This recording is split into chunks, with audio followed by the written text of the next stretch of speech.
Soba Toңнары газетасы үзенең укучылары белән араларны якынайтып, төрледән-төрле бәйгеләр оештыра. Шундыйларның чираттагысы әбиле бабайлы балачак исеме астында үтте. Алдагы язмабыз җиңүчеләрне котлау чарасыннан.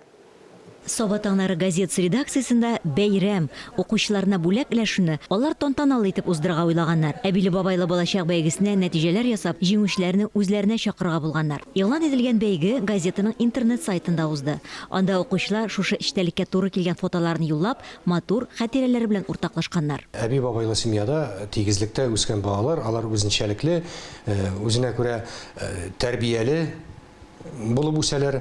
Шул максаттан алар ничек итеп үзенең әби бабасын олылый, шул форманы күрсәтеп, инде үткәрәсебез килде конкурсына.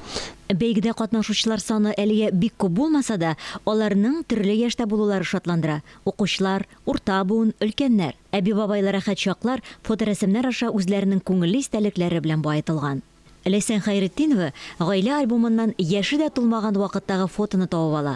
Ул анда әби бабасы куенында сурәтләнгән.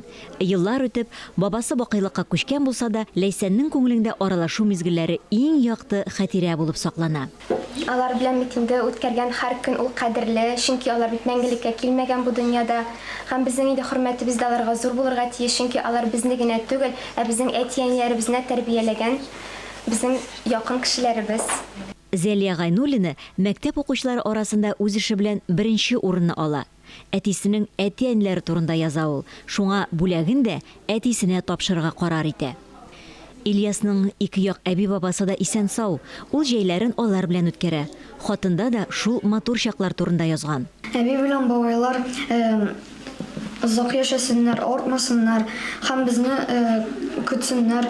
Күңел түрендә әби бабаларыбыз турында җылы хатирәләр саклана икән, буыннар бәйләнеше дә өзелми дигән сүз. Эльза Ахмәтҗанова, Раила Галявина, Рөстәм Хәлилов, Татарстан яңалыклары, Саба районы.